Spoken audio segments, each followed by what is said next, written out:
one thing I want to do is I want to go back to when we were writing our weak acid reactions. And we had, just generically, we had HA dissociated into H plus and A minus. Okay? And even today when we were talking about water, we were saying water dissociates into H plus and OH minus. What I want you to recognize is that this is actually a shortcut way of writing the reactions. And if you read in the book, or read in other books, or even try and search online, you might encounter this form of the reaction. HA plus water forms H3O plus and A minus. Or in this case, water plus water yields H3O plus and OH minus. Yeah, I saw that and I didn't know what it meant. Yeah. Do you guys see that this is just a shortcut way of writing this? Yeah.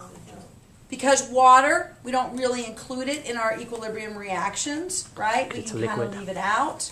So this is the shortcut, which we like to use, and even even the AP exam, they're using that because the formula sheet kind of goes along with this. But this is how you'll see it more in depth.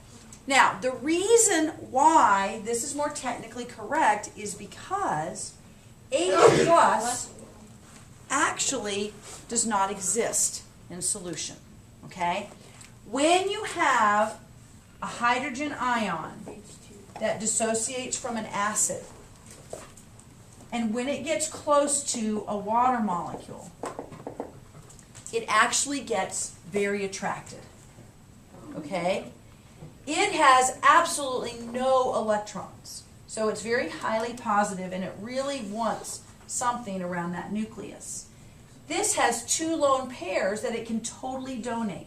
So actually what happens is an H plus and a water form an H3O plus, and it looks like this. So these two electrons become the bond. Here comes hydrogen, and it's still positive, and then those are those two electrons that are left just there. This is H3O positive, and we call it the hydronium ion, if you've ever seen that. Okay? And so technically, when we're solving for pH, it's pH3O plus. But boy, that looks gross, doesn't it? I mean, you see why we kind of like to use the shortcut. Okay? We just kind of get to the point quicker. But this is really what's happening. This would be a good idea to write this reaction down if they ever show you, okay, or ask you how do that bonds, okay? So the hydrogen is just accepting both of those electrons, forming the H3O plus. Okay? So, like when Michaela was saying she saw that, she wasn't sure what it was. It's the same thing. Coolsville? Okay. Now, do you guys remember from Chem 1 talking about conjugate acids and bases? Maybe. Kind of recognize that word? You might not have fully understood it, or maybe you did then and you're like, oh, I need a reminder, Miss Herbie. Yeah. So we're going to talk about that, but this is important to look at this in those terms. Okay, so if we want to talk about a conjugate acid-base pair, we really kind of need to use the non-shortcut version. So we're going to go back to this reaction right here. Okay? I'm going to erase the water one. Now, tell me this. Of these two, of the reactant particles, okay, which one of these is the acid? The HA or the water? The HA. The HA. Why do you guys say that? What is the HA doing? It's dissociating. It's dissociating, and what is it giving off? An acid in the base. An acid? H plus. An H plus, okay? Do you guys remember, do you see that when HA goes over here, it is losing an H plus and giving it to water? So that is why acids are defined as H plus donors. Do y'all remember that? No. H plus Yeah. donor. Some of you might remember that. Okay? Michaela, you want to definitely take notes. Okay? All right. If this is acting as the acid, then what is this acting as? This is acting as the base. And so let's figure out what bases do. What is it doing to the H plus? Oh, wait. I heard someone say it. Say it louder. It's accepting the hydrogen, right? This is taking it from here. So this is an H plus acceptor.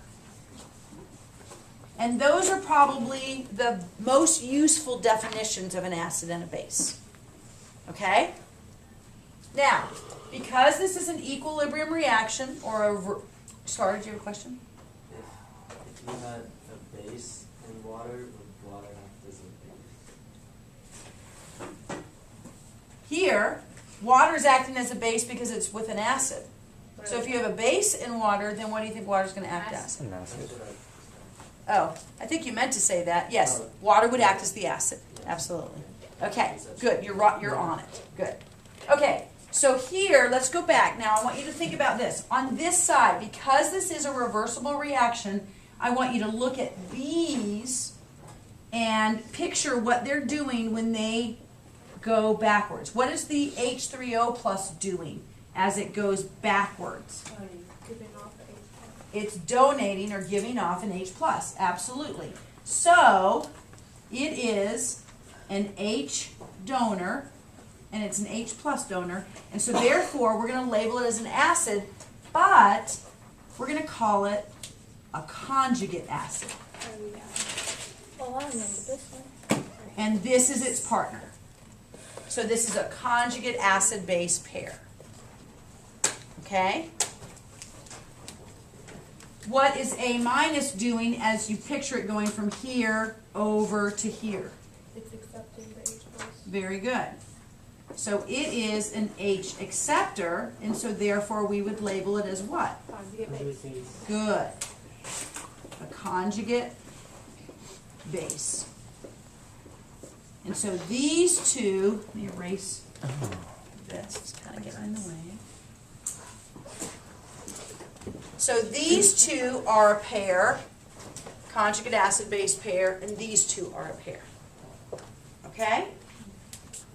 Now, what is the only difference between a conjugate and an acid-base? Like, what's the only difference between this acid and its conjugate base? The H. The H plus. What is the only difference between this base and its conjugate acid? The H plus, okay? So I want you to know a conjugate acid base pair differs by only